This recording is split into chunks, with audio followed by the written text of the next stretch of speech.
नंतर आता बंजारा आणि धनगर समाजाला देखील हे गॅझेट लागू करावं आणि एसटीतून आरक्षण द्यावाची मागणी होती.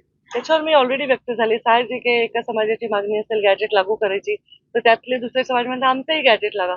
पण काही विषय हे केंद्राकडे आहेत, काही विषय हे राज्याकडे आहेत. म्हणून मी नेहमी सांगते, संविधानाच्या चौकटीतलं आरक्षण द्यावं, सामाजिक मागासलेपण गृहीत धरून मग आरक्षणाचा विषय हाताळावा. जे ऑलरेडी वर्षानुवर्ष आहेत, त्यांच्याकडे सर्टिफिकेट आहेत, नोंदी आहेत, त्यांच्याविषयी काहीच म्हणणं नाही. त्यामुळे आरक्षणाच्या बाबतीमध्ये संविधानाच्या चौकटीतलं आरक्षण मिळावं, ज्याला पाहिजे त्याला मिळावं. आल्यानंतर त्या गावांचा संपर्क तुटतो, त्या ठिकाणी कमी उंचीचे पूल आहेत, त्या संदर्भात काही उपाय? सगळ्या जे पूल पडून गेले त्यांना आणि जे जुने आहेत त्यांची उंची वाढवण्यासाठी दोन्हीचे प्रस्ताव दाखल करायला सांगितलेत. आणि संरक्षण भिंती अनेक ठिकाणी लागणार आहेत. आता दादा अर्थमंत्रीच आहेत, तर दादांना मी म्हणेन की त्यांनी जास्तीचं ह्याच्यामध्ये लक्ष घातलं तर भविष्यामधली पुरहाणी टाळण्यासाठी दादांचे योगदान होतं राहील. काही ओबीसी आणि मराठा आरक्षणावरून वाद होत आहेत, बॅनर्स लावले जात आहेत, त्या ठिकाणी त्या बॅनर्सला काळं देखील फासलं जात आहे, फाडले जात आहेत. काय आव्हान करावं? काही आव्हान माझं नेहमीच शांततेचं आव्हान असतं. आणि मला असं चित्र मी बघत नाही. मी बघते की जे मी आता मागच्या 2 वर्षामध्ये आता चित्र कसं आहे, प्रत्येक जण हा स्वतःच्या हक्कासाठी लढत असतो. एकाला हक्क पाहिजे म्हणून लढतो, दुसरा आपल्या हक्कात भागीदार म्हणून लढतो. ते त्यांचे हक्क आहेत, ते त्यांचे अधिकार आहेत. परंतु एक सामाजिक वीण इथली विस्कटली नाही जावी ही आमची जबाबदारी आहे, आमचं दायित्व आहे. म्हणजे मी असा विचार करते, आधुनिक काळातले राज्यकर्ते ते राजा असतात त्या 5 वर्षाचे. आणि त्यांनी ते राजासारखं मन ठेवलं पाहिजे. सर्व समाजवेशक त्यांचं धोरण असलं पाहिजे. त्यामुळे मला वाटतं की माझी जी भूमिका आहे ती मी वेळोवेळी स्पष्ट मांडली आहे.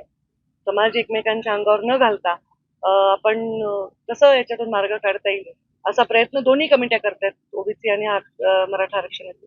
ओबीसी कमिटी सुद्धा त्यांच्या हक्कांवर बोलत आहे.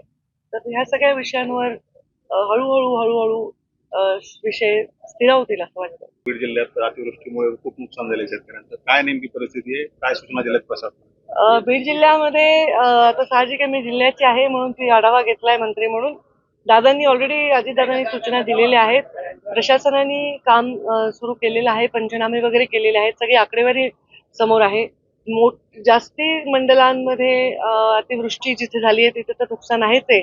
पण जिथे अतिवृष्टी नाही दिसत आहे, म्हणजे जास्त पर्जन्यमान दिसत नाही नेहमीपेक्षा, तिथे देखील पिकांचं नुकसान झालेलं असेल अशा ठिकाणचीही नुकसानीचे पंचनामे करून तेही पाठवा अशा प्रकारच्या सूचना दिलेल्या आहेत.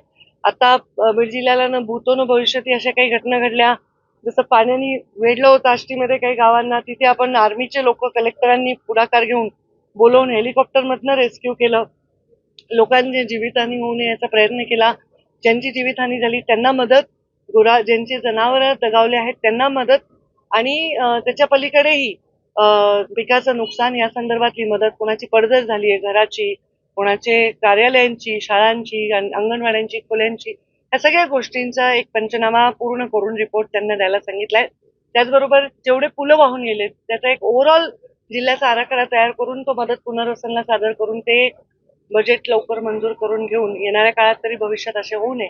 आणि मी त्यांना पर्यावरण मंत्री म्हणून ब्लू लाईन आणि रेड लाईन जे नदीमध्ये अतिक्रमण होतात त्याच्याबद्दलचा पूर्ण जिल्ह्याचा एक सर्वे विचारला आहे. कारण मग कधी कधी लोक अगदी नदीच्या पात्रात जाऊन राहतात पाणी नसल्यावर, आणि मग पूर येतो. तर त्याही गोष्टीचा एक पूर्ण सर्वे करून मला रिपोर्ट द्यायला सांगितलंय.